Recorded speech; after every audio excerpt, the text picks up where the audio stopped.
ஸ்ரீ குருப்யோ நம. ஸ்ரீ மகாபிரிவாச்சரணம். இன்னைக்கு தெய்வத்தின் குரல் பாகம் 3ல் அர்த்தசாஸ்திரம் என்ற தலைப்பில் பெரியவா சொல்கிறத மேலே வாசிக்கிறேன்.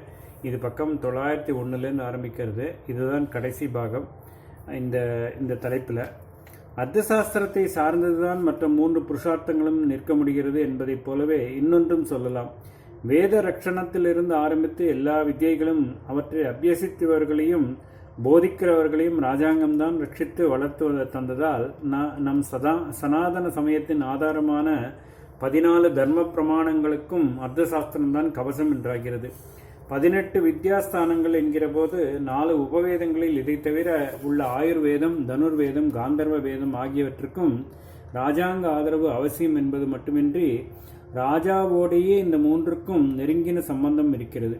யுத்தத்திலே அம்படி விஷக்காயங்கள் முதலியன ஏற்படுமாதலால் இவற்றை குணப்படுத்துவதற்காகவே ராஜாவுக்கு ஆயுர்வேத ஞானம் இருக்க வேண்டும். மூலிகை வைத்தியம், சர்ஜரி ஆகியன ராஜாவுக்கு தெரிய வேண்டும். உள்ளே போய் உடைந்து போன ஆயுத முனைகளை எடுப்பதற்கென்றே சல்ய சாஸ்திரம் என்ற ஆயுர்வேதத்தில் ஒரு பிரிவு இருக்கிறது.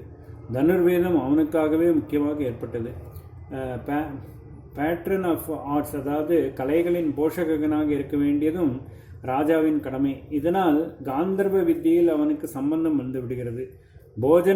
போஜன், விக்ரமாதித்யன், மகேந்திரவர்ம பல்லவன், கிருஷ்ணதேவராயர், சமீப காலத்து சின்ன சம்ஸ்தானமதிகளாகிய எட்டயபுரம் ராஜா போன்றவர்கள் உள்பட எல்லா ராஜாக்களும் கவிகளையும் சிற்பிகளையும் சங்கீத நாட்டிய வித்வான்கள் விதுஷிகளையும் நிரம்ப ஆதரித்தவர்களாகவே இருந்திருக்கிறார்கள்.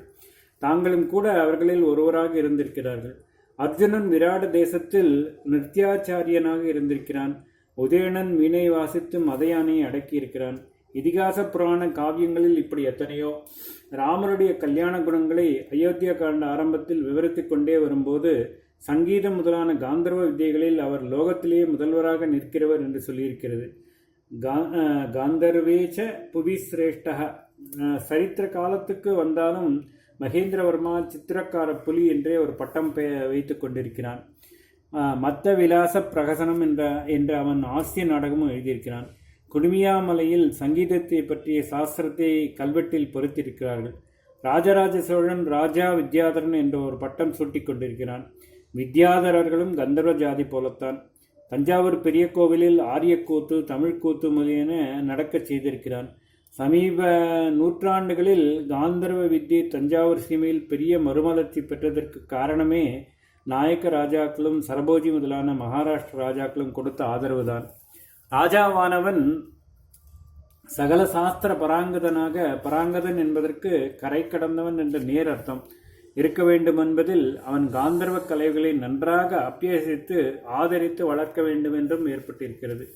அம்பாளும் ஈஸ்வரனும் ஜீவனின் உள்ளே இருக்கும் 6 சக்கரங்களில் ஒன்றில் இரட்டை அம்சங்களாக உள்ளபோது அந்த அம்சங்கள் சம்பாஷிப்பதிலிருந்துதான் 18 வித்தியாஸ்தானங்களும் உண்டாயின என்று ஆச்சாரியால் சௌந்தர்யலகரில் சொல்கிறார்.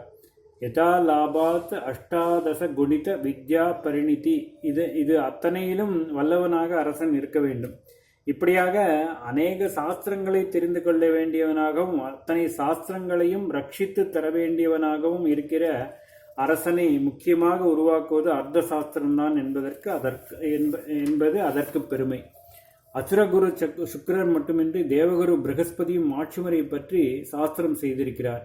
4 புருஷார்த்தங்களையும் பற்றி பிரம்மாவின் பெயரிலே உள்ள ஒரு பெரிய நூலில் ராஜநீதியை மட்டும் வைஷாலாட்சம் என்ற சுருக்கி அப்புறம் இதை பிரகஸ்பதி மேலும் சின்னதாக்கினார் என்று தெரிகிறது.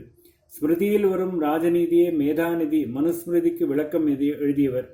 விக்யானேஸ்வரர் விதாட்சரி எழுதியவர் ஆகியவர்கள் மேலும் தெளிவு செய்து இன்றைக்கும் லாவில் மதிக்கப்படுவதாக செய்திருக்கிறார்கள். முதலில் சொன்னதை மறந்துவிடக்கூடாது. இந்த அர்த்தசாஸ்திரம் தர்மசாஸ்திரத்துக்கு ஏற்றத்தக்கதாக உள்ளபோதுதான் அதற்கு பிரமாண்யம் அதாவது அத்தாரிட்டி உண்டு. இதை சாணக்கியன் வாயாலேயே கேட்கிறோம். எங்கேயாவது தர்மசாஸ்திரத்துக்கும் நடைமுறை வழக்குகளுக்கும் விவகாரங்களுக்கும் இடையில் வேறுபாடு இருந்தால் அரசனானவன் தர்மத்தின் ஆதாரத்தை கொண்டு அதன்படி முடிவெடுக்க வேண்டும் என்று அவர் சொல்கிறார். தர்மோ ரட்சிதா. தர்மத்தை ரட்சித்தால் அது அப்படியே ரட்சிக்கவனை ரட்சிக்கும். ராஜா தர்மத்தை தான் பரிபாலித்து தர்மத்தினால் தன்னை பரிபாலித்துக் கொள்ள வேண்டும் என்பதே முடிவாக அரசனுக்கும் ஏற்பட்ட விதி. ஓம் ஸ்ரீ குருப்யோ நமः. ஸ்ரீ மகாபரிவாச்சரணம் மகாபரிவாச்சரணம் மகாபரிவாச்சரணம்.